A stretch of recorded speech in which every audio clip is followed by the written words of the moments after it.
antara siapa dengan siapa sih? Nah, ada 3 unsur pokok di dalam hubungan industrial ini yang terlibat. Pertama, itu pekerja, buruh. Yang kedua, pengusaha, manajemen. Dan yang ketiga, pemerintah. Inilah unsur pokok yang terlibat atau yang ada di dalam hubungan industrial. Ada lagi pendapat baru yang mengatakan yang keempat ada, akademisi. Yaitu mereka yang terlibat dengan berbagai evaluasi analisa dan juga usulan dan ketentuan yang baru mengenai hubungan industrial. Lahirnya Undang-Undang Cipta Kerja juga begitu. Berbagai konflik pikiran, berbagai usulan dan pendapat yang tampil, yang dilahirkan oleh 3 unsur itu tadi. Dan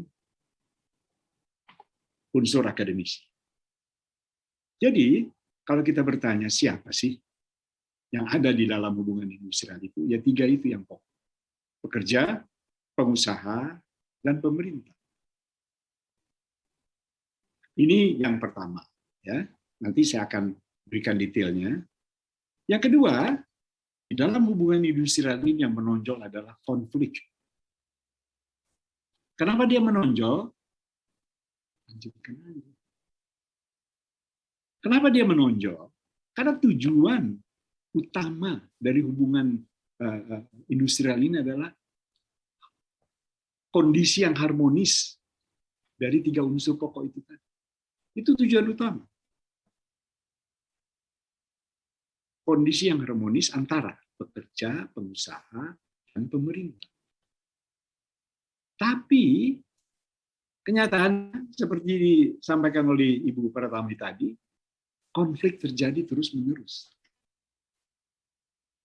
Ada demo atau seperti demo dan sebagainya, demo di tempat kerja, demo di halaman tempat dia bekerja, demo di jalan raya seperti yang ditemui oleh Ibu Pratami, itu merupakan konflik.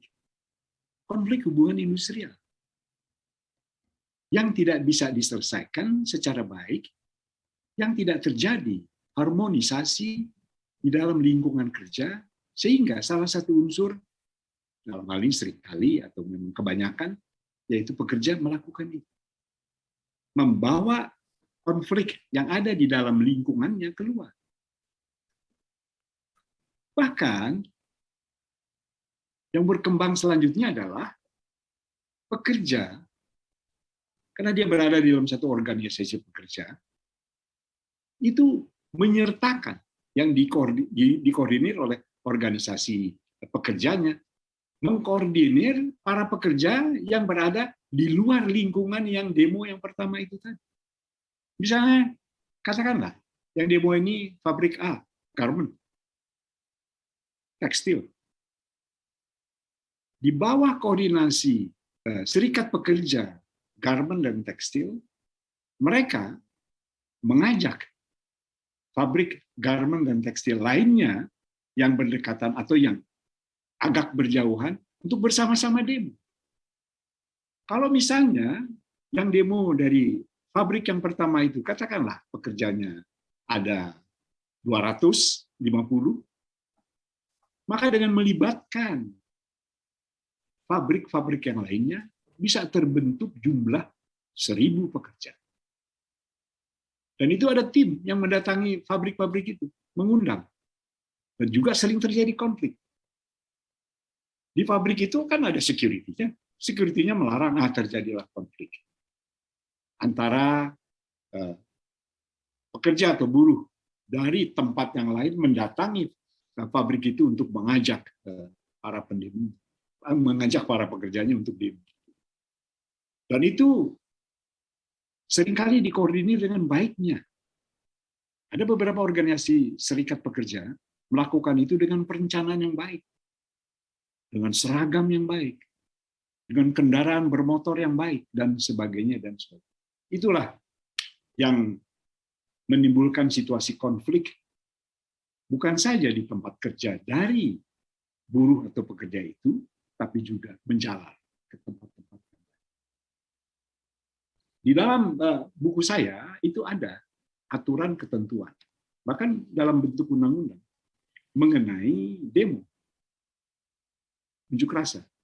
Prinsipnya demo itu dibenarkan dengan berbagai ketentuan dan itu boleh. Tapi demo yang sekarang ini sudah berada di luar ketentuan dan aturan itu. Itu situasinya. Jadi situasi konflik yang terjadi akibat hubungan industrial antara dalam hal ini buruh dan pengusaha itu tidak harmonis. Berbagai ketentuan dan aturan yang mengatur pemecahan masalah konflik itu tidak berlaku lagi. Diabaikan. Tahap-tahap perundingan dan sebagainya.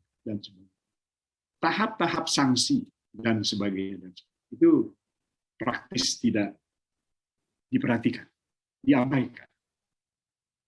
Jadi, tujuan utama hubungan industrial terjadinya situasi harmonis di lingkungan atau di tempat kerja itu sangat terganggu sekali.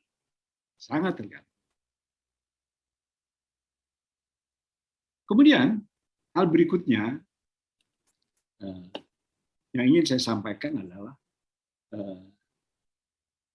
ini abaikan saja. Jadi begini, ini catatan saya, kita abaikan saja, ya, diabaikan, artinya dihilangkan.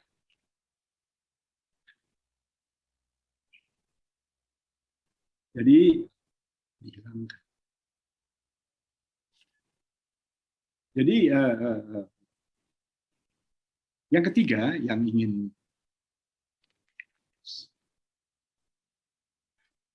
saya sampaikan adalah soal penempatan angkatan kerja.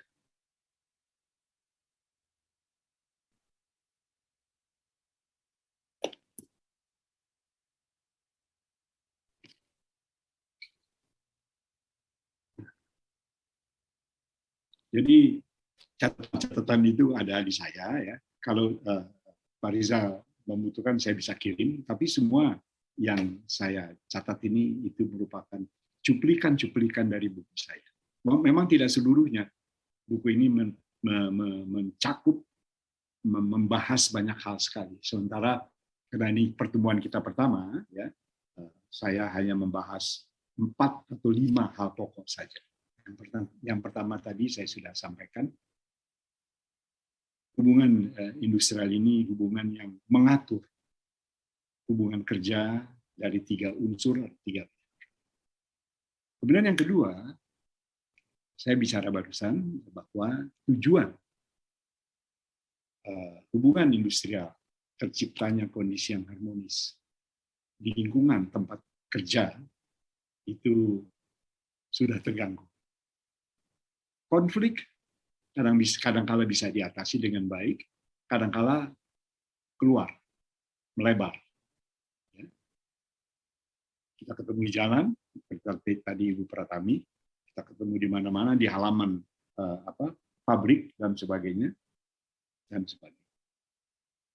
Jadi situasi harmonis yang dikehendaki, yang diinginkan lewat ketentuan, aturan di dalam hubungan industrial ini tidak terwujud. Sebab patut kita ketahui hubungan industrial ini, ya, karena ada unsur pemerintah, ini mengandung berbagai ketentuan dan aturan.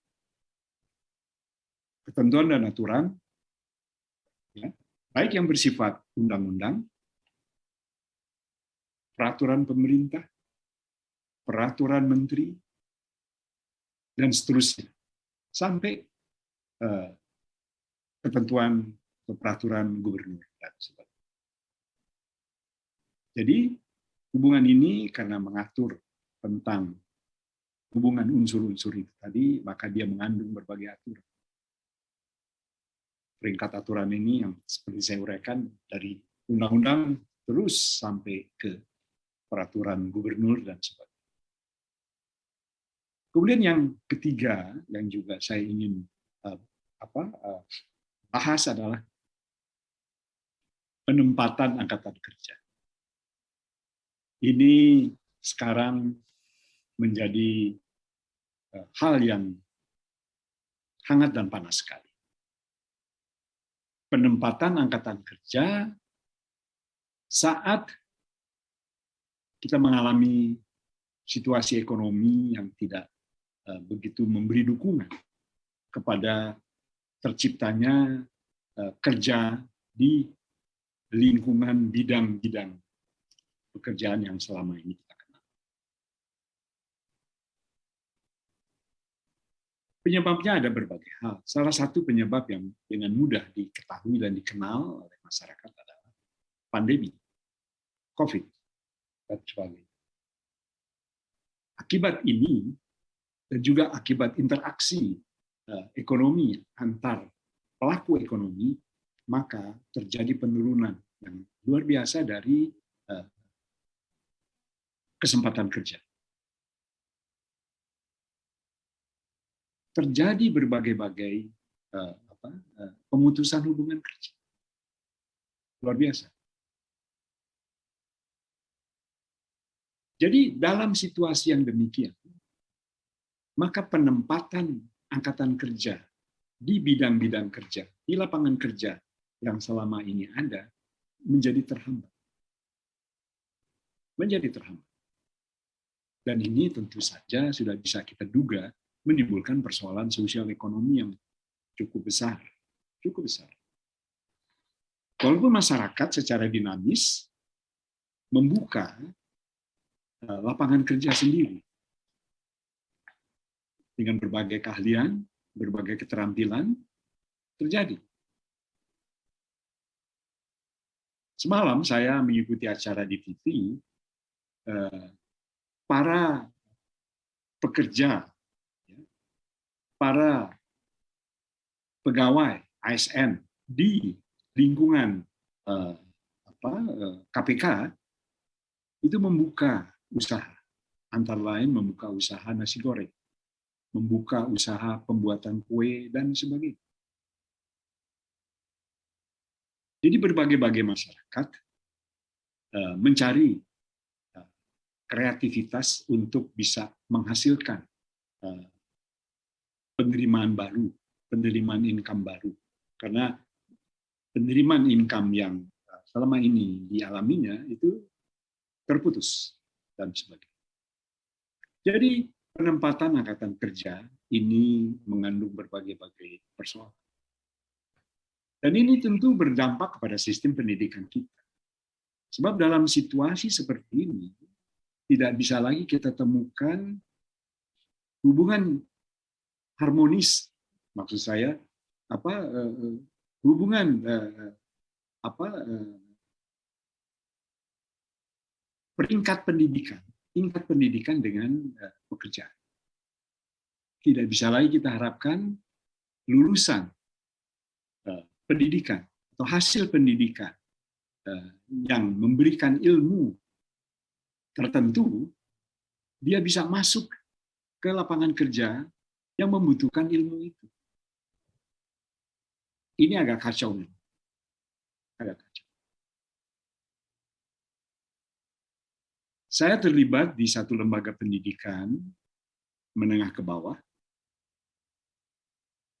2-3 hari lalu kami rapat, kita mengkaji mata pelajaran yang dalam situasi seperti ini sudah tidak relevan.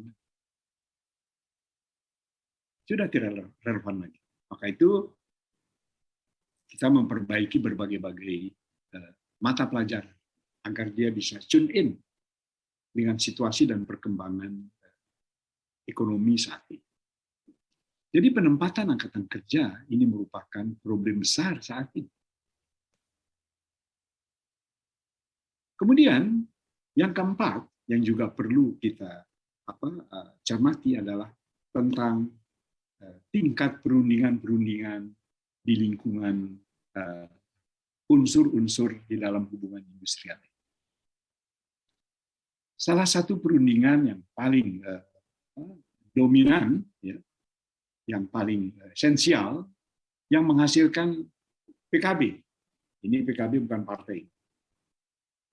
Partai Kebangkitan Bangsa. Ya. PKB ini adalah perundingan kerja bersama, yaitu peraturan, maksud saya, peraturan kerja bersama, yaitu seperangkat ketentuan dan peraturan yang mengatur hubungan antara manajemen pengusaha dengan pekerja.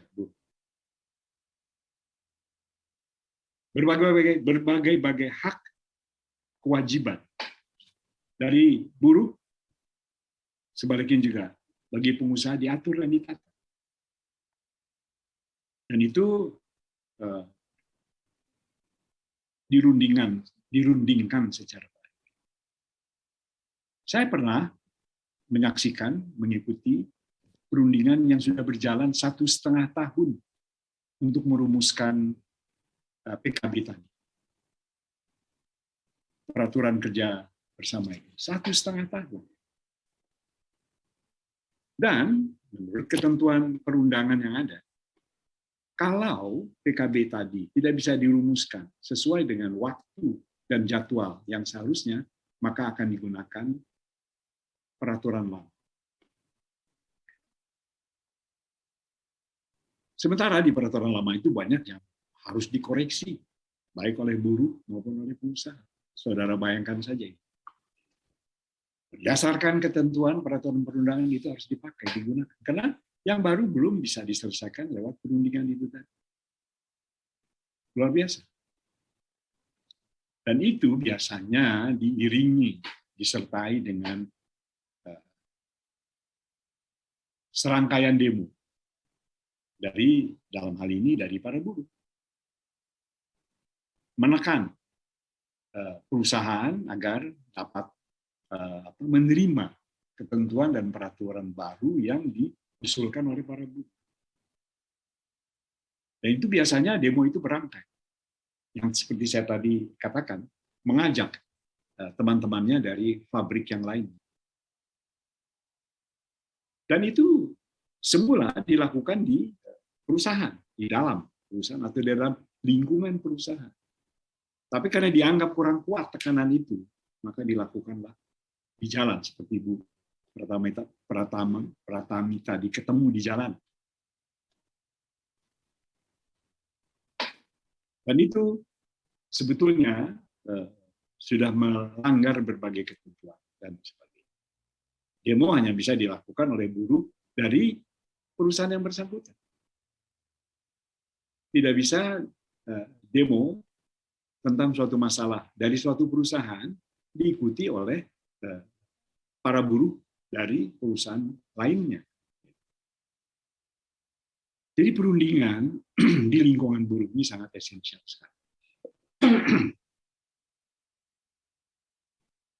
Karena perundingan ini melibatkan organisasi dari buruh yang ada di tempat atau di perusahaan tersebut. Di Amerika, anggota serikat pekerja itu menurun. Itu terjadi sejak tahun-tahun 80. Menurun dia keanggotaan serikat pekerja di Amerika. Sementara di kita, keanggotaan serikat pekerja itu justru meningkat. Ada apa? Di Amerika yang negaranya begitu bebas, demokratis, mereka tidak lagi berkehendak memasuki satu organisasi yang bisa memperjuangkan hak-hak mereka di lingkungan kerja mereka. Ternyata di sana, buruh diberi hak untuk memperjuangkan nasibnya secara sendiri, perorangan. Di kita selalu untuk memperjuangkan hak-hak atau ketentuan yang lebih baik di tempat kerja itu selalu dilakukan oleh serikat pekerja. Makin banyak anggota serikat pekerja, maka ini yang dibutuhkan. Tekanan kepada perusahaan semakin besar. Jadi di Amerika, kalau seseorang punya masalah, dan ingin masalah itu diselesaikan, dia datangi saja manajemen sendiri. Atau dia bisa menggunakan juga penasihat hukum yang memang disediakan oleh pemerintah untuk memperjuangkan. Sebab buruh nggak mungkinlah membayar penasihat hukum pengacara. Jadi ada pengacara yang disiapkan oleh pemerintah. Seperti juga pemerintah punya pengacara yang ada di Kejaksaan Agung. Itu pengacaranya pemerintah. Dan dia memperjuangkan itu dengan profesional, dengan baik. Sehingga si buruh tidak perlu terganggu jam kerjanya dan sebagainya.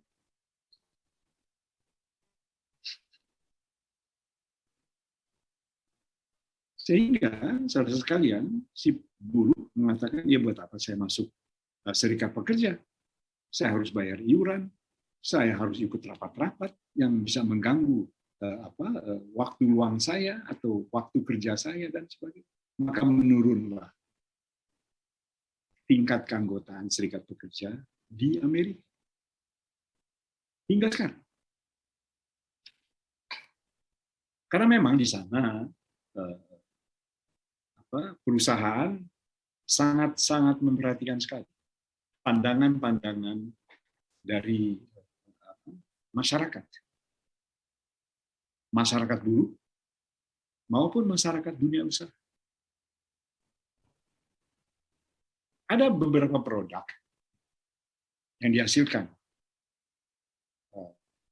oleh pabrikan-pabrikan Amerika. Dia akan tidak diterima di pasar kalau di perusahaan itu terjadi konflik antara buruh dan pekerja. Itu saudara pernah lihat kan boneka Barbie? Pernah ya? Terutama ibu-ibu barangkali mengenal boneka Barbie. Saya nggak yakin saudara Rizal pernah ketemu boneka Barbie. Boneka ya dibikin bagus lah ya. Karena anak saya perempuan dua-duanya, jadi mereka menggemari pada waktunya boneka itu. Jadi saya mengenal boneka itu. Nah itu dihasilkan oleh beberapa pabrik di Amerika. Dan pernah dia tidak dibolehkan masuk pasar. Karena memang di perusahaan yang menghasilkan itu terjadi konflik. Dan konflik itu dianggap esensial karena bersangkut paut dengan masalah hukum.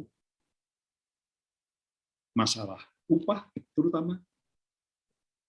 Masalah ras. Karena yang dibolehkan bekerja di sana, maksud saya yang tidak dibolehkan bekerja di sana, buruh-buruh yang berasal katakanlah dari Amerika Latin. Wah itu pendekatan yang rasis. Wah itu menimbulkan permasalahan-permasalahan cukup besar pada saat itu. Dan itu produk itu dilarang. Dilarang masuk pasar, apalagi dilarang diekspor. Dan itu perusahaan itu mengalami kerugian yang cukup besar dan mereka mengalah si perusahaan ini. Dan sebagainya. Jadi, saudara sekalian, situasi politik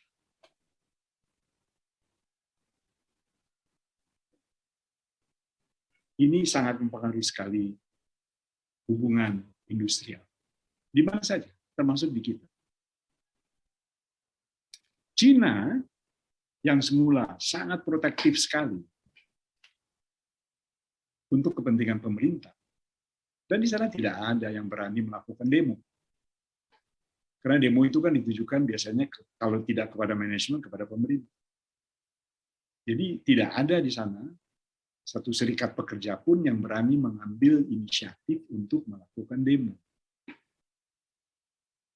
Tapi dengan perkembangan politik yang bebas, apalagi kemudian Cina melakukan pilihan yang luar biasa, yaitu politiknya, sistemnya sosialis, komunis, ekonominya, ekonomi pasar. Itu yang menyebabkan salah satu kemajuan di China. Jadi ketika si buruh bersikap dan bertindak terhadap situasi ekonomi di dalam pabrik itu, pemerintah memperhatikan. Dan sudah terjadi demo karena situasi itu. Jadi sudah mulai bebas, walaupun tidak sebebas katakanlah situasi buruh pekerja di Indonesia. Di sana pengendalian pertumbuhan dan perkembangan pekerja masih cukup terkendali. Terkendali untuk kepentingan pemerintah dan sebagainya. Jadi situasi politik ini mempengaruhi sekali hubungan industrial ini. Pada zaman Orde Baru, sebagaimana saudara ketahui, serikat pekerja itu cuma satu. SPSI, Serikat Pekerja Seluruh Indonesia. Cuma satu. Sekarang, jumlah serikat pekerja dalam berbagai-bagai peringkat, ya, ada yang tingkat pusat, tingkat pekerja, wilayah dan sebagainya. Itu pasti lebih dari satu, pasti banyak sekali. Dan membentuk serikat pekerja tidak seberapa sulit, walaupun ada berbagai perkembangan peraturan, tapi dengan mudah bisa diatasi oleh para buruh. Dan dalam situasi situasi pasar yang terbuka ini, maka hubungan antara organisasi-organisasi pekerja di tingkat Indonesia dengan organisasi-organisasi di tingkat internasional itu berjalan efektif sekali. Kalau dulu dihalangi, tidak boleh sembarang-sembarang serikat pekerja ini melakukan hubungan dengan organisasi tingkat pusat. Kalau sekarang bebas kan? Bebas kan? Dan organisasi-organisasi ini sangat besar pengaruhnya. Maksud saya organisasi tingkat dunia ini sangat besar pengaruhnya pada organisasi-organisasi serikat pekerja di berbagai negara. Dengan Indonesia apalagi. Banyak sekali, bahkan demo itu diprakarsai oleh organisasi-organisasi itu. Dan kita tidak berdaya melakukan hambatan. Jadi, saudara sekalian, situasi politik ini, seperti saya katakan, sangat mempengaruhi sekali hubungan industrial. Apalagi pasca Undang-Undang Cipta Kerja. Tadi saya katakan, beda Undang-Undang Ketenaga Kerja semasa sebelum Undang-Undang Cipta Kerja dengan setelah Undang-Undang Cipta Kerja ini jauh berbeda. Ambil contoh, misalnya PHK. Lalu sebelum Undang-Undang Cipta Kerja ini dilakukan dengan melewati berbagai-bagai perangkat. Agak sulit intinya untuk melakukan PHK. Sekarang tidak lagi. Peringkat ketentuan berdasarkan ketentuan yang lama itu ditempuh. Jadi relatif, tentu dengan memperhatikan peraturan dan ketentuan yang ada, relatif perusahaan tidak begitu sulit dan rumit di dalam menetapkan PHK. Tingkat kesulitan yang paling rumit dalam PHK itu adalah pesangon. Sebelum Undang-Undang Cipta Kerja, jumlah pesangon itu dianggap terlalu besar. Sehingga banyak perusahaan yang tidak mampu membayar itu.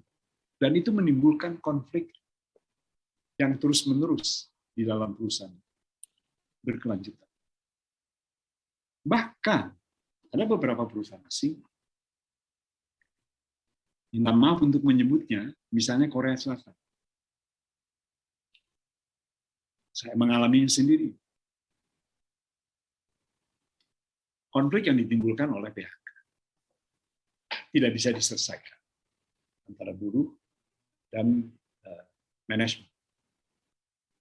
Lalu apa yang terjadi? Si manajemen ini meninggalkan tempat, meninggalkan Indonesia, balik ke kampungnya di sana, di Korea Selatan, dengan meninggalkan situasi yang tidak terselesaikan. Saya pernah terlibat mencari pengusaha ini sampai ke negerinya, Korea Selatan. Nggak ketemu tuh. Udah melibatkan Interpol, udah melibatkan macam-macam, nggak ketemu. Nampaknya, dalam tanda petik, ada upaya melindungi pengusaha-pengusaha yang kembali ke kampungnya karena mengalami persoalan yang tidak dapat diselesaikan di tempat dia melakukan investasi. Saya menyangka itu cerita lama. Belum berapa lama ini saya mendengar cerita yang sama, belum berapa lama. Barangkali 2-3 bulan yang lalu terjadi begitu juga. Perusahaan Korea meninggalkan situasi konflik di tempat kerja di Indonesia karena dia tidak sanggup memecahkan permasalahan-permasalahan yang berkaitan dengan sangon dan sebagainya. Jadi, saudara sekalian, secara garis besar, ya, tentu detailnya ada di dalam buku saya, saudara bisa lihat. Secara garis besar, inilah pokok-pokok persoalan yang ada di lingkungan hubungan industrial. Dikaitkan dengan Undang-Undang Cipta Kerja. Jadi Undang-Undang Cipta Kerja ini sebetulnya lebih memudahkan pengusaha mengambil kebijakan atau mengambil langkah yang tempo hari agak sulit dan rumit dilakukan. Tadi saya katakan, hal yang paling sulit dan rumit yang selalu dialami oleh manajemen adalah saat PHK. Itu rumit. Rumit sekali. Sehingga atas inisiatif waktu itu, waktu saya masih bertugas, atas inisiatif Kementerian Tenaga Kerja, waktu itu namanya Departemen Tenaga Kerja, membentuk lembaga peradilan yang khusus menangani soal ini. Perselisihan hubungan industrial, undang-undangnya itu. Nampaknya saat ini undang-undang itu masih ada, masih eksis dan dibutuhkan, tetapi sudah ada jalan melewati itu, membypass itu, dan sebagainya dan sebagainya. Jadi, saudara sekalian, bentuknya masih sama, bahwa hubungan industrial ini diatur oleh berbagai ketentuan dan aturan. Dan ketentuan serta aturan itu dibuat oleh pemerintah secara makro.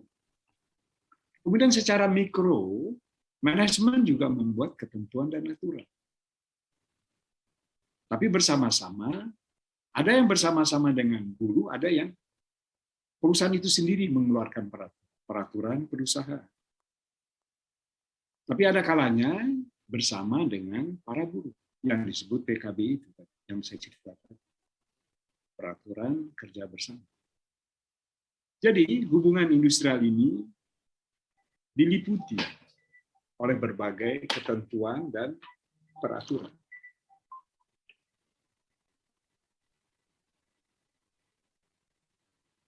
Peraturan yang paling tinggi tentu undang-undang.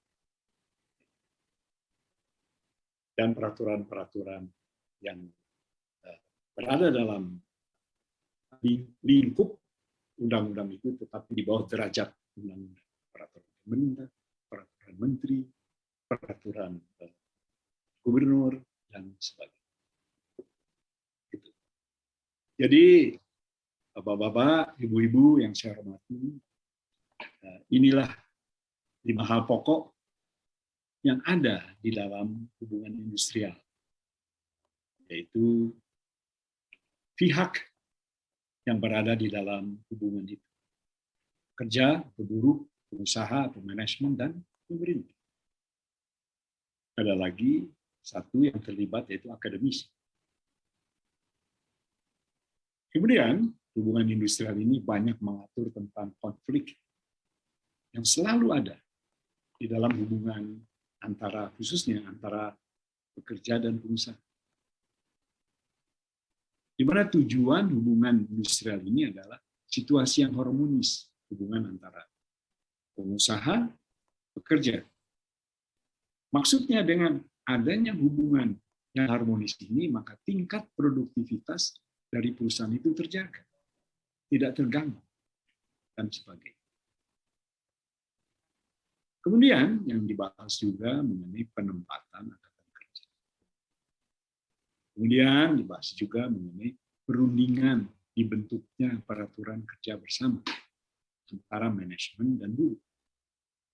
Dan situasi politik tentu saja selalu mempengaruhi hubungan industrial tadi. Jadi, ibu-ibu, bapak-bapak, inilah sekedar awal pembicaraan mengenai hubungan industrial. Ada saya kemukakan ini pada awal-awal dari buku ini. Masih banyak yang tidak bisa saya uraikan tanpa terlalu detail sekali peraturan dan ketentuan. Sebab hubungan industrial ini tidak terlepas dari berbagai peraturan dan ketentuan. Banyak sekali. Dan itu berubah. Saat ini tahun 2021, itu sejak berakhirnya saya ketika tugas, hingga saat ini berbagai peraturan dan ketentuan itu, termasuk undang-undang Cipta Kerja itu tadi. Jadi Pak Rizal, itu sementara yang bisa saya sampaikan. Nanti tentu saya menunggu komentar, pertanyaan, dan sebagainya dari para hadirin. Wassalamualaikum warahmatullahi wabarakatuh. Waalaikumsalam warahmatullahi wabarakatuh. Terima kasih Pak Fahmi tentang misalkan bekerja di sektor-sektor transportasi, penerbangan, kemudian guru pun itu termasuk misalkan dosen itu termasuk buruh juga gitu. Jadi kekuatan partai buruh itu kuat sekali. Nah, di Indonesia ketika zaman Orde Baru itu mungkin masuknya itu golongan karya mungkin ya Pak Fahmi ya, lebih ke arah sana sebetulnya gitu ya. Tapi sekarang ada juga sekarang partai buruh sekarang yang akan muncul gitu dan sebagainya. Baik, mungkin dari teman-teman semua, dari mahasiswa, mungkin dari yang S1, S2, S3, atau mungkin dari teman-teman dosen juga ada yang ingin ditanyakan, mangga ya gitu. Oh, Pak Iwan Sukoco. Ini Pak Iwan Sukoco ini pengampu mata kuliah SDM, Pak, gitu. Ya. Mangga Pak Iwan. Baik, terima kasih Pak Rijal. Assalamualaikum warahmatullahi wabarakatuh. Waalaikumsalam. Teman-teman yang saya hormati, saya tertarik sekali apa yang disampaikan oleh Pak Prof. Fahmi terkait dengan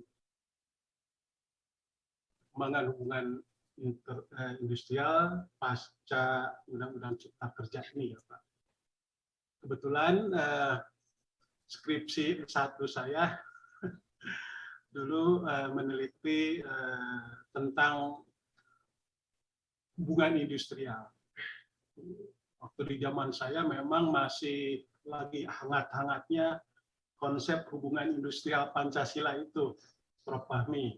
Nah, jadi kalau saya lihat konsep hubungan industrial Pancasila itu memang secara konsep sangat ideal untuk mengatur para pelaku proses produksi ya, di kita itu. Ada pilar yang mendasarinya, kemudian ada tujuan-tujuan yang saya kira sangat ideal dan mulia. Sebagai contoh misalnya tujuan hubungan industrial itu dibangun untuk terciptanya industrial peace. Ya.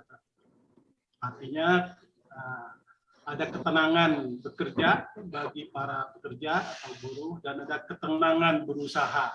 Sehingga ajas yang dibangun dalam hubungan industrial saat itu ada 3. Ada sense of kemitraan itu, partnership, kemudian juga ada sense of belonging, menumbuhkan tanggung jawab di antara para pelaku proses produksi, kemudian yang ketiga ada self introspection begitu. Nah, tetapi kemudian terkait dengan munculnya biasanya undang-undang ataupun misalnya penetapan UMK atau UMP, nah ini yang seringkali menimbulkan konflik dari para buruh begitu, Prof. Yang ingin saya tanyakan ini kaitannya dengan pertama tadi konflik itu terjadi kaitannya dengan keterwakilan buruh begitu, Prof. Ya. Jadi untuk penetapan UMK atau UMP itu kan ada Dewan Pengupahan Daerah atau Dewan Pengupahan Provinsi. Di sana ada wakil pengusaha, ada wakil pemerintah, dan ada wakil buruh. Kemudian juga di dalam penetapan undang-undang misalnya, tentu juga ada gitu kan suara-suara dari buruh yang bisa terwakili oleh para wakil rakyat di sana begitu. Jadi bagaimana sih keterwakilan buruh di tempat-tempat atau di posisi-posisi lembaga itu sehingga tadi memunculkan konflik. Yang kedua kaitannya dengan posisi buruh itu sendiri, Prof. Jadi seringkali kita dengar posisi buruh itu dalam posisi yang lemah ya, dibandingkan dengan pengusaha, pemajikan. Sehingga memang kalau dalam posisi yang lemah, kemudian pengusaha bisa memasukkan kewajiban-kewajiban yang relatif semaksimal mungkin begitu ya. Kemudian yang ketiga ya kaitannya dengan pola perjuangan buruh. Kita tahu bahwa pola perjuangan buruh di kita itu ada yang pure trade unionism, yaitu pola perjuangan yang hanya memperjuangkan kesejahteraan buruh, gitu. Ada yang berafiliasi pada partai politik, kemudian juga ada yang menjadikan partai buruh ya, terutama akhir-akhir ini menjadi partai politik, kendaraan politik untuk memperjuangkan aspirasi atau kepentingan mereka seperti itu. Jadi sekali lagi yang pertama itu kaitannya konflik-konflik buruh itu terkait dengan keterwakilan buruh, kemudian posisi buruh dan pola perjuangan. Ya, pola perjuangan bahkan ada yang revolutionary trade unionism, gitu kan ya. Siapa saja yang menghalangi kepentingan mereka itu dianggap sebagai musuh. Seperti itu. Itu yang pertama, Prof. Kemudian yang kedua ini terkait dengan pernyataan Prof tadi tentang para pelaku proses produksi. Yang saya pahami memang ada 3 pihak itu, 3 unsur itu. Pekerja dengan serikat buruh, kemudian pengusaha dengan asosiasinya begitu, dan pemerintah. Peran pemerintah di sini yaitu mewakili kepentingan tadi ya, kepentingan pihak-pihak yang terlibat. Tetapi kemudian Prof memasukkan akademisi stakeholder yang ketiga ini. Nah, ini yang saya ingin memperoleh penjelasan yang lebih jelas lagi bagaimana peran akademisi di dalam proses produksi ini begitu. Itu saja, Prof. Terima kasih. Assalamualaikum warahmatullahi wabarakatuh. Waalaikumsalam. Saya bahasanya ini juga ini bertanya juga ke Pak Rijal ya, Pak Rijal, supaya saya dapat punya Pak Fahmi begitu. Siap. Mangga. Baik, saya jawab ya, Pak Rizal. Ya, mangga Pak. Terima kasih Pak Iwan Sukoco. Ya, memang hubungan industrial ini berkembang dari waktu ke waktu.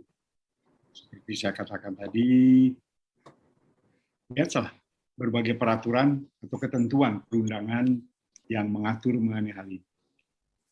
Karena dinamika unsur yang terlibat di dalam hubungan industrial ini dinamis sekali. Buruh begitu cepatnya mengalami perubahan pandangan, perubahan sikap, perubahan pengaruh, interaksi di kalangan serikat pekerja, dan sebagainya.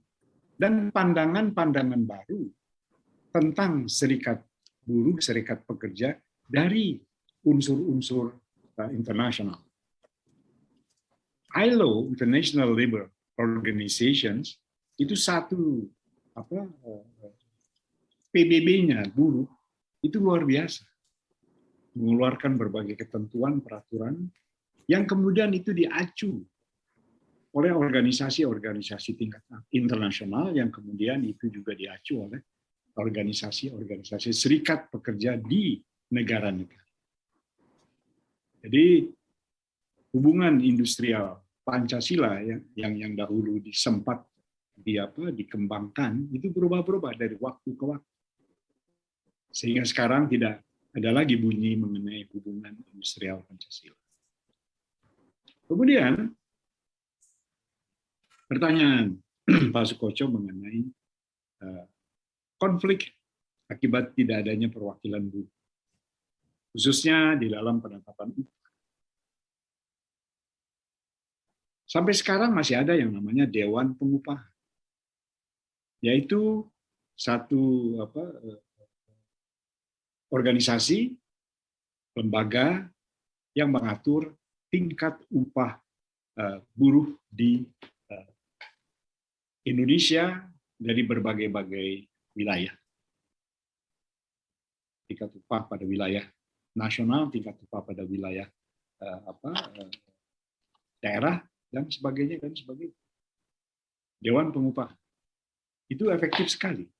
Dewan itu bersidang sejak bulan Oktober, kemudian bulan Desember diumumkan upah minimum yang kemudian itu dijadikan acuan oleh pengusaha untuk menetapkan upah. Dengan adanya Undang-Undang Cipta Kerja ini mengalami perubahan, dan tentu saja seperti saya katakan tadi, undang-undang ini lebih condong memberi keleluasan atau memberi situasi yang optimis bagi para pengusaha.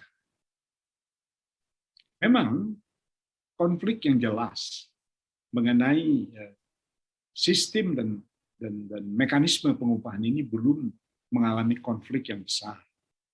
Sebab masih berperannya Dewan Pengupahan, walaupun peran ini sudah mulai berubah dari waktu ke waktu. Kalau kita berbicara keterwakilan buruh, itu kan keterwakilannya mestinya ada di parlemen atau di lembaga-lembaga lainnya yang dapat memperjuangkan kepentingan buruh. Di parlemen memang ada partai-partai yang kadangkala, minta maaf kalau saya gunakan istilah ini, memperjuangkan kepentingan buruh. Tapi seringkali perjuangan partai di dalam memperjuangkan kepentingan buruh ini tidak begitu terasa. Maka itu beberapa waktu yang lalu muncul partai politik buruh, partai buruh yang akan memperjuangkan kepentingan buruh secara langsung lewat partai politik. Tapi sebagaimana kita ketahui, sejak awal reformasi, sejak merebaknya pendirian partai-partai politik, partai buruh juga sudah ada. Sudah ada. Dipimpin oleh pimpinan-pimpinan buruh yang agresif sekali. Tapi partai-partai itu, partai buruh, ketika pemilihan umum dilaksanakan, dia tidak mendapat suara. Ada, tapi kecil sekali. Sehingga dia tidak bisa eksis sebagai partai politik yang bisa berada di parlemen. Karena berdasarkan ketentuan, dia tidak memiliki suara yang ditentukan atau yang disyaratkan bagi partai politik agar dia bisa berada di parlemen. Seingat saya sudah 2 kali pemilihan umum muncul itu partai buruh, tapi gagal di dalam memperoleh suara sehingga dia qualified, sehingga dia memenuhi syarat untuk dapat menjadi partai politik di parlemen. Itu kenyataannya. Kenapa di negara-negara liberal, di negara-negara yang menganut pasar bebas, partai buruh kuat? Inggris, yang kemudian karena Australia mengacu pada sistem yang ada di Inggris juga kuat. Partai buruh di negara-negara. Jadi partai buruh itu betul-betul sangat menentukan sekali kebijakan-kebijakan pemerintah. Memang berbeda riwayat, berbeda sekali. Kemudian posisi buruh lemah dibandingkan dengan posisi pengusaha. Sehingga pengusaha itu nampaknya lebih berkuasa. Tidak bisa dihindari di Indonesia memang kondisinya begitu. Sehingga berbagai ketentuan dan peraturan yang muncul ketika baru-baru ini, maksud saya sebelum ini, itu sangat sekali pro buruh. PHK, pesangon, dan sebagainya, itu sangat sekali pro buruh. Sehingga dikeluhkan oleh banyak pengusaha, ini pesangonnya terlalu besar. Sehingga terjadi berbagai peristiwa yang saya ceritakan tadi, beberapa investor lari begitu saja, secara fisik lari ke negara asalnya, dan tidak muncul-muncul. Terbengkalailah persoalan yang tidak terselesaikan di perusahaan mereka. Karena beratnya yang harus diselesaikan oleh si pengusaha.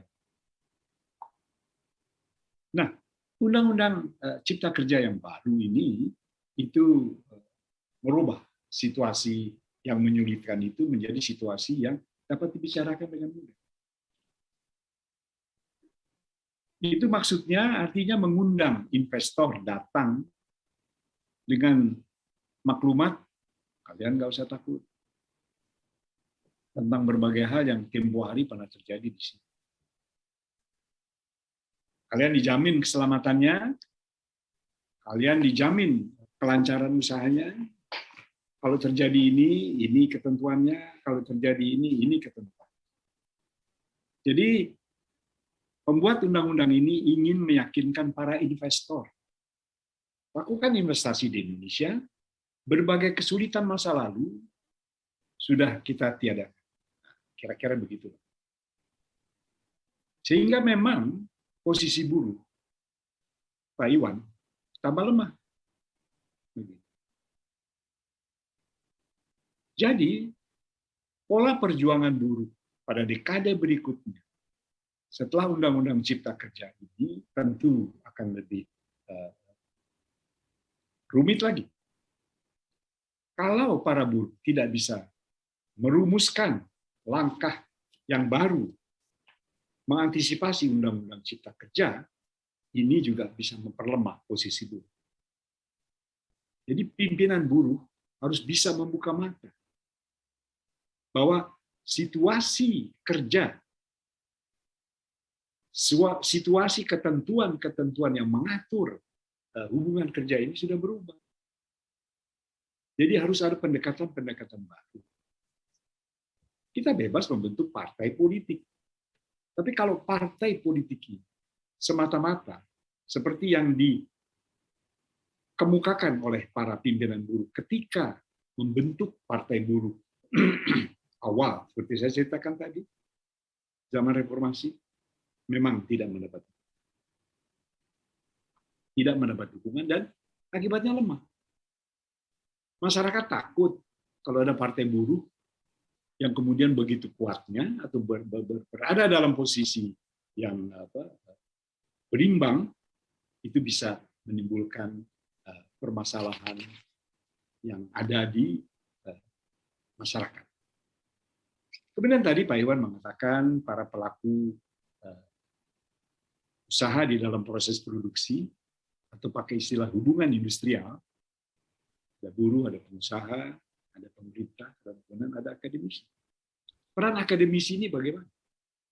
Menurut saya, peran akademisi ini semakin besar di dalam menyampaikan berbagai-bagai rumusan pemecahan masalah.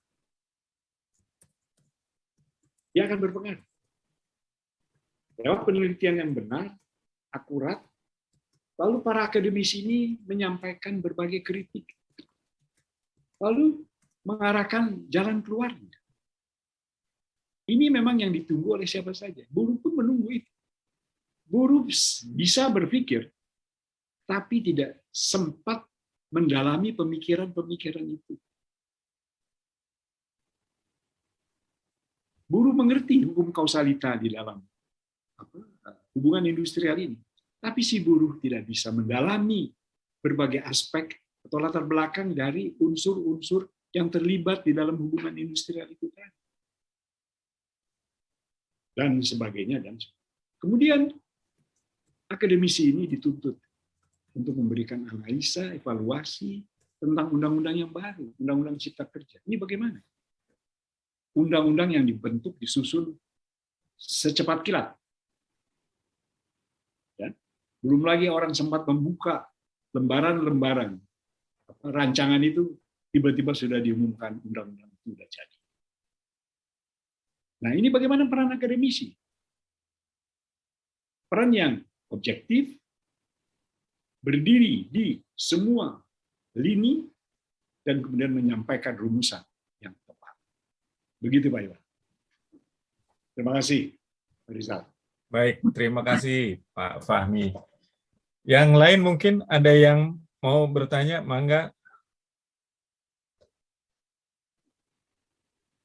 Oh, Pak Bambang masih di mute.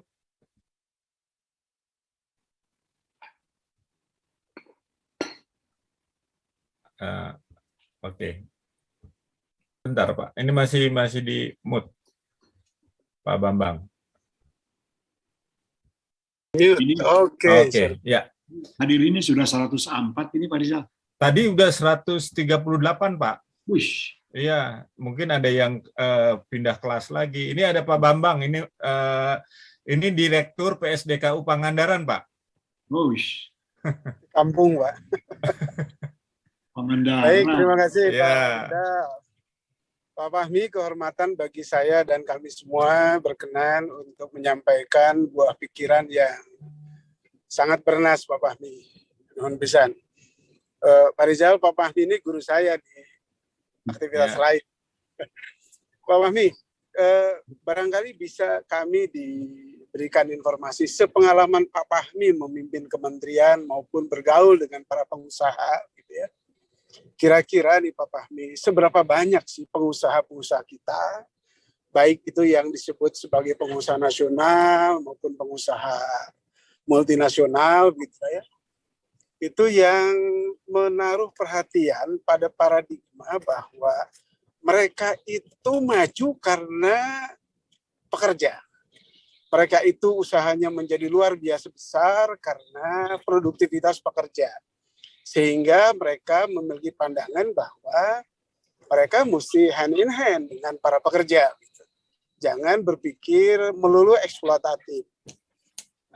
Itu yang pertama. Yang kedua, kira-kira ya, sepengalaman Pak Fahmi bergaul dan memimpin kementerian, bergaul dengan para pengusaha, kira-kira peran pemerintah yang sebetulnya paling penting dimainkan, begitu ya, untuk menumbuhkan iklim yang oleh Pak Fahmi tadi disebut sebagai harmoni antara pekerja dengan pengusaha, itu kira-kira harusnya seperti apa nih Pak Fahmi? Nuhun pisan Pak Fahmi. Terima kasih Pak Bambang. Hermanto, berapa besar sebetulnya kelompok pengusaha yang sadar mereka ini maju karena pekerja? Kalau mau jujur, Pak Bambang, semuanya juga sadar. Tanpa buruh, mereka tidak mungkin mencapai pencapaian yang seperti sekarang. Betul. Tapi kalau mereka dipertanyakan hal itu, disudutkan karena itu, mereka akan mengatakan, loh, saya kan juga membayar upah yang sesuai dengan ketentuan dan peraturan. Jadi saya menghargai keberadaan mereka, dan untuk itu saya berikan hak-hak mereka. Ya upah, ya bermacam-macam lagi. Ketentuan-ketentuan lain bagi kesejahteraan buruh. Itu seringkali kita terbentur dengan pandangan begitu, Pak Bambang.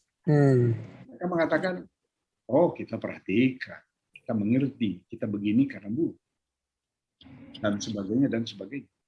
Bahkan, Pak Bambang, ada satu perusahaan, jumlah buruhnya cukup besar. Cukup besar. Dan si perusahaan ini melakukan pendekatan kesejahteraan yang efektif sekali. Sehingga jarang sekali di perusahaan itu terjadi demo. Karena hubungan personal antara buruh dan manajemen terjalin dengan baik sekali. Mereka secara rutin, ambil contoh saja, melakukan kegiatan bersama. Piknik lah istilah kita. Ya. Rutin. Jadi dalam setahun mereka lakukan itu sekali, dan dengan menyertakan keluarganya. Dan di tempat di mana tujuan piknik itu, mereka tinggal 3 hari. Nah, di situ menjadi hubungan formal yang baik sekali. Kemudian sehari-hari mereka makan bersama di tempat makan. Jadi pimpinan atau manajemen yang menangani soal-soal buruh dan sebagainya hadir di situ. Dan mereka mendengar langsung keluh kesah kalau ada yang disampaikan oleh buruh kepada manajemen. Jadi Pak Bambang, itu tergantung memang pengelolaan hubungan industrial yang baik yang diambil inisiatifnya oleh para pengusaha. Sehingga para pengusaha tidak sulit di dalam menata berbagai ketentuan yang akan diterapkan di dalam perusahaan itu. Itu, Pak Bambang. Ya. Kemudian, peran, nanti saya jawab satu lagi pertanyaan Pak Bambang. Ini peran pemerintah yang penting bagi terwujudnya harmonisasi ini bagaimana? Nah, memang ini seringkali pemerintah juga terdikte oleh para pengusaha. Sehingga ketika si pemerintah pada level tertentu saat menjalankan ketentuan pemerintah seringkali tidak waspada, sehingga banyak memberi kelonggaran kepada para pengusaha. Ini juga ada, walaupun tidak berlaku umum, tapi memang ada. Untuk agar pemerintah fokus membangun hubungan yang harmonis itu, memang parlemen harus bersuara dengan baik. Harus mengawasi jalannya hubungan itu dengan baik. Tapi dengan kurangnya perhatian parlemen pada perkembangan buruh, jadi memang tidak bisa dihindari buruh itu sendiri yang akan melakukan lewat partai politik yang mereka. Begitu kira-kira Pak Bambang. Ya. Saya kira sangat jelas Pak. Tapi memang problem lanjut itu memang mungkin muncul ketika perusahaan itu masih kecil. Hal-hal yang sifatnya engagement itu barangkali dengan mudah bisa dibentuk ya Pak Fahmi ya. Sebut saja misalnya ketika karyawan masih di bawah 100 gitu, makan siang bersama itu menjadi sesuatu yang menyenangkan, kira-kira kan begitu ya. Tapi begitu karyawannya atau pekerjaannya itu menjadi sekian belas ribu, sekian puluh ribu, memang harus di-create begitu ya, pola-pola baru begitu kan. Sehingga misalnya memang tidak mungkin 10.000 massal, tapi misalnya per kelompok gitu. Saya kira memang Pak Fahmi poinnya bagi saya tadi penting adalah menjaga hubungan baik ya. Dan paradigma ini rasanya memang perlu terus dikembangkan Pak Fahmi ya. Gitu ya. Perlu terus tumbuh suburkan oleh pemerintah, dihimbau kepada para pengusaha bahwa mereka maju itu ya karena pekerja, kira-kira begitu Pak Fahmi ya. Luar biasa, terima kasih Pak Fahmi. Nah, enggak, terima kasih. Ada lagi mungkin? Oke. Pak Fahmi, mungkin yang berkaitan soal masalah upah ini Pak. Ini jadi di satu sisi contoh upah minimum kabupaten di Karawang ini adalah upah UMK tertinggi di Indonesia. Tapi salah satu pengangguran tertinggi itu ya di Karawang juga gitu kan. Itu kontradiktif sekali gitu. Di satu sisi upahnya tinggi, harusnya mungkin lebih makmur gitu, tapi di satu sisi pengangguran yang paling banyak ya di Karawang gitu ya. Nah, banyak juga sekarang yang terjadi pabrik-pabrik itu tutup di sana, kemudian mereka pindah, ada yang ke Vietnam gitu ya, ada yang pindah ke Jawa Tengah gitu, karena rezim upah di sana lebih rendah dibandingkan di Karawang. Nah, apakah tentang upah ini nantinya dengan PP 78 ini apakah bisa dihapuskan supaya perusahaan-perusahaan bisa membuat struktur skala upah yang rasional gitu, atau bagaimana? Karena kalau sudah tinggi kan tidak mungkin lagi untuk diturunkan gitu. Itu Pak. Baik. Jadi Pak Rizal, seperti saya katakan tadi, penentuan upah ini mengalami berbagai-bagai perubahan, dipengaruhi oleh berbagai kondisi. Salah satunya lahir Dewan Pengupahan itu, yang saya ceritakan, dengan berbagai perangkat kewenangan dari tingkat kabupaten, tingkat provinsi, sampai ke tingkat pusat. Itu peraturan lewat ketentuan perundangan. Dan itu sekarang berubah. Dan sebagainya. Pertanyaannya, adakah sistem ideal untuk menentukan upah itu? Di buku saya ini berbagai-bagai teori muncul, Pak Rizal. Yang dianggap ideal itu adalah hubungan industrial itu hubungan dua pihak. Siapa pihak yang terdapat di sini? Yaitu buruh dan manajemen. Itu yang ideal. Jadi segala ketentuan mengenai perusahaan dan di dalam perusahaan itu termasuk ketentuan mengenai upah diatur oleh dua unsur itu. Tapi pertanyaannya, iya, kalau kekuatan mereka seimbang. Tapi bagaimana kalau si buruh berada dalam situasi terdikte oleh si pengusaha? Kan dia menjadi tidak imbang, bahkan tidak adil. Nah, itu memang rumusannya adalah buruh itu harus didampingi oleh ahlinya. Seperti yang saya cerita tadi di Amerika, ada tim yang dibentuk yang mengawasi. Tim ini tidak tetap, maksud saya tim ini secara tetap mengawasi berbagai perundingan yang terjadi, yang mengalami kesulitan di perusahaan-perusahaan itu. Semacam tim hukum, penasihat hukum.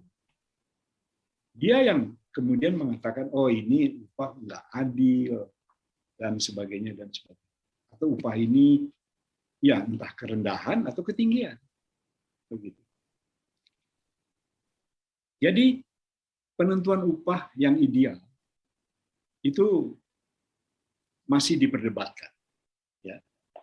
Tempo hari bertemu dengan Dewan Pengupahan itu, karena itu dianggap paling adil. Semua unsur terlibat di sana. Tapi ada yang mengatakan sistem yang paling adil adalah kalau kedua unsur itu saja yang berunding, buruh dan manajemen. sehingga bisa diatur secara ideal bagaimana baiknya. Kemudian perpindahan buruh dari satu daerah ke daerah lain itu juga disebabkan oleh adanya tingkat upah yang tidak bisa diikuti oleh si pengusaha. Maka banyak beberapa waktu lalu, ya 5 tahun kemarin lah ya, itu pengusaha pindah ke daerah Sukabumi Selatan. Sebab di sana tingkat upahnya katakanlah dapat diikuti. Banyak pindah ke sana. Di samping dia pindah keluar.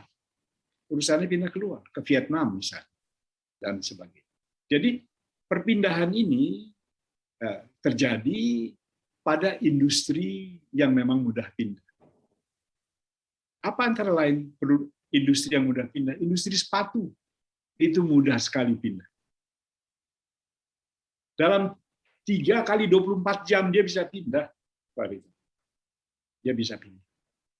Nah, yang saya katakan tadi, yang melarikan diri ke Korea itu perusahaan sepatu. Dia bebenah dalam tempo 1 minggu, lalu pergi. Bisa. Ada memang industri yang tidak bisa pindah begitu cepat. Industri garment memang relatif cepat, tapi tidak secepat industri sepatu. Dan sebagainya.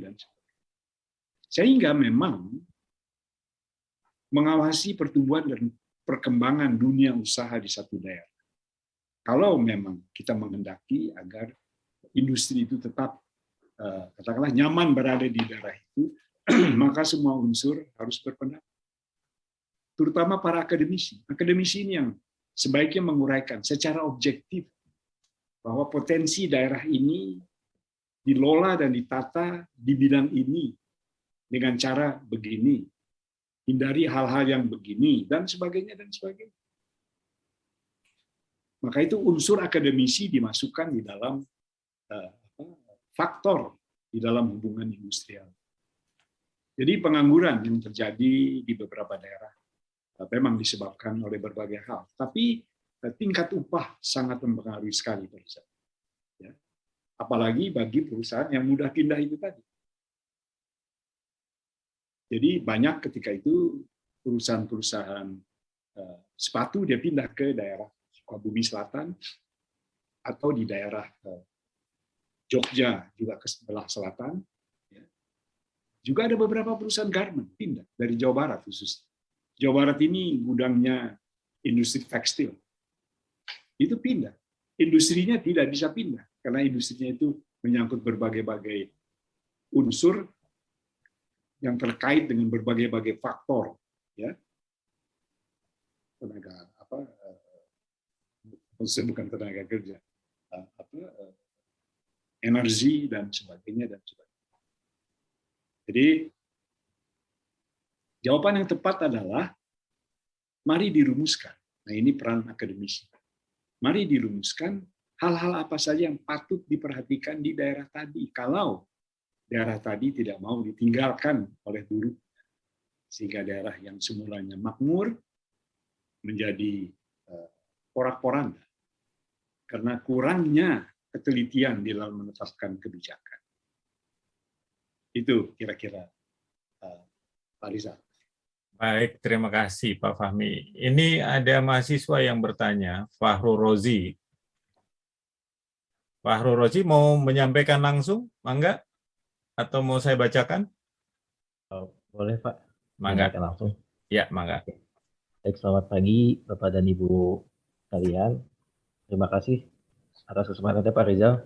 Ya. Izin bertanya Pak Fahmi. Ya. Kalau menurut Bapak sendiri, bagaimana peranan mahasiswa dalam memperjuangkan keseimbangan kebijakan untuk buruh pasca penetapan Undang-Undang Cipta Kerja ini? Karena mengingat demonstrasi yang terjadi sebelum pengesahan Undang-Undang Cipta Kerja ini dan setelah pasca ini, apakah masih relevan begitu peranan mahasiswa atau Bapak punya pandangan lain? Terima kasih. Ya, ini peranan mahasiswa, Pak. Gitu. Peranan mahasiswa kebetulan Fahru Rozi ini BEM ya. Gitu. Mangga. Eh, mahasiswa ini masih atau dapat dikategorikan akademisi dari kacamata saya. Tentu mahasiswa yang bisa melakukan penelitian secara objektif dan bisa menganalisa permasalahan secara objektif. Paling kurang dia calon akademisi, paling kurang. Tapi kalau dikelompokkan, dia masuk kelompok akademisi. Dia tidak bisa dikelompokkan kelompok kerja atau pengusaha ataupun. Apakah peranan mahasiswa masih relevan? Oh iya, selalu relevan. Tergantung dari langkah dan kebijakan para mahasiswa itu yang diambil dalam situasi yang dihadapi oleh mahasiswa itu. Sebab setiap era, setiap musim, dia berganti masalah. Nah, mahasiswa dibutuhkan kecerdasannya untuk mencermati dan mengamati. Ini situasi Jawa Barat sama nggak dengan situasi Jawa Tengah, Jawa Timur. Nah, itu yang perlu analisa yang tepat sehingga dapat diambil langkah dan kebijakan yang tepat untuk mengambil kebijakan-kebijakan dari, karena kerennya, gerakan mahasiswa. Jadi memang dibutuhkan kecerdasan yang cermat, kebijakan yang cermat di dalam mencermati perkembangan situasi. Mahasiswa dianggap satu lapisan yang punya kemampuan mendalami permasalahan dan situasi. Cermatilah dampak dari undang-undang Cipta Kerja. Cipta Kerja, ya. Cermati, pelajari sejarahnya dan sebagainya. Lalu di mana kekurangannya? Dan mulailah bersuara ya, secara tepat pada kekurangan-kekurangan yang ada. Sebab setiap ketentuan, peraturan maupun undang-undang sekalipun itu pasti mengalami ada kelemahan-kelemahan. Nah, disitulah peran mahasiswa untuk memulihkan maksud dari undang-undang itu. Kalau undang-undang ini dimaksudkan untuk meningkatkan kemakmuran rakyat lewat peningkatan investasi, maka dicermati apa yang tidak memungkinkan itu terjadi. Dan berpendapat dan bersuaralah mahasiswa itu sebagai calon akademisi. Begitu Saudara Fahrul Razi. Baik, Terima kasih, Pak. terima kasih Pak Fahmi. Ini ada yang bertanya dari Ibu Isni Rubiantini. Ya, ini mahasiswa S3. Sebentar. Assalamualaikum. Waalaikumsalam. Terima kasih atas kesempatannya. Pak Fahmi, saya tadi mengambil satu inti bahwa hubungan industrial itu, kalau hubungan yang ideal adalah antara pengusaha dan pekerja diciptakan dengan berbagai macam kegiatan sehingga terjadi satu hubungan yang setara lah mungkin gitu ya, karena ada dua gitu. Nah, ini bagaimana Pak Fahmi bila hubungan ini antara pengusaha dan pekerja outsourcing, karena ternyata dengan outsourcing itu ada pihak ketiga, yaitu pengusaha sebagai penyedia jasa pekerja. Jadi sistem ideal yang seperti apa yang harus diciptakan oleh pengusaha dengan pekerja outsourcing, begitu juga sistem idealnya hubungan industrial antara pengusaha dan perusahaan ini atau pihak ketiga ini. Terima kasih Pak Fahmi. Terima kasih Bu Ismi, Ya. calon doktor. Insya Allah doanya Pak.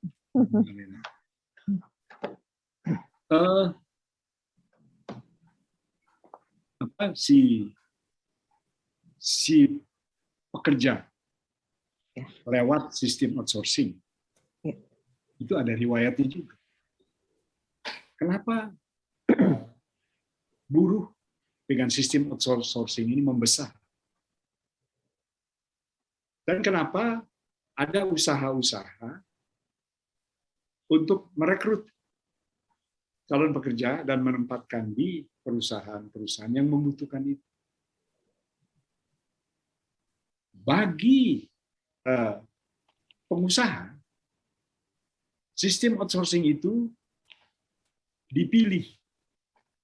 Ada dua perkara. Pertama, mudah untuk melakukan PHK. Mudah PHK, Pak. Mudah. Tinggal dia berunding saja dengan supplier dari pekerja itu. Ini saya nggak setuju ini dengan kelompok ini karena malas dan sebagainya dan sebagainya. Ya, kontrak saya putus. Sudah selesai. Si pekerja tidak bisa berbuat. Supplier tidak bisa berbuat apa-apa. Itu merebaknya sistem outsourcing itu di dunia angkatan kerja.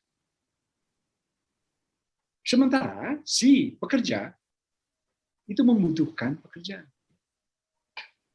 Dia tidak bisa menempuh menjadi pekerja di perusahaan itu dengan berbagai-bagai aturan dan ketentuan yang membutuhkan proses. Sementara dia ingin cepat dapat bekerja dan sebagainya dan sebagainya. Sehingga perpaduan kepentingan si pengusaha yang tidak mau dibebani terlalu rumit dengan urusan angkatan kerja dan kepentingan si pekerja yang ingin segera masuk di dunia kerja di angkatan kerja, maka terciptalah hubungan yang sifatnya begitu outsourcing. Dan sistem outsourcing itu terjadi di mana-mana. Terjadi. Di dunia angkatan kerja itu sudah biasa.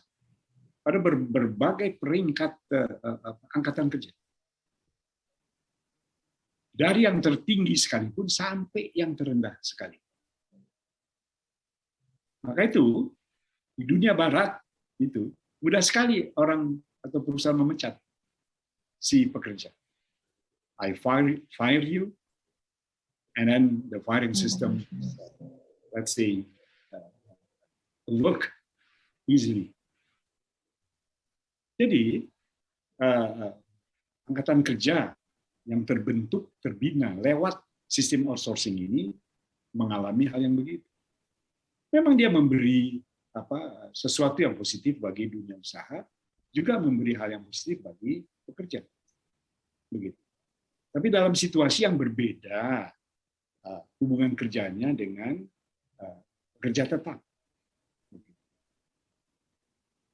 Pekerja dengan waktu tidak tertentu, PKWTT. Pekerja tetap. Itu berbeda sistem dan mekanismenya dengan PKWT, pekerja waktu tertentu. Yang paling populer outsourcing ini kalau seorang pengusaha ingin membangun rumah. Ya, tinggal dia berhubungan saja dengan mandor. Mandor itu merekrut pekerja, sudah. Terdiri dari apa? Dari tukang gali fondasi, dari tukang fondasi, dari tukang batu, tukang kayu, dan sebagainya.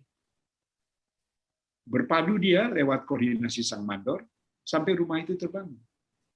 Begitu rumah itu selesai, ya sudah putus hubungan. Tidak ada masalah lagi. Itu sistem outsourcing yang kita kenal dengan mudah, dan sebagainya. Jadi, kalau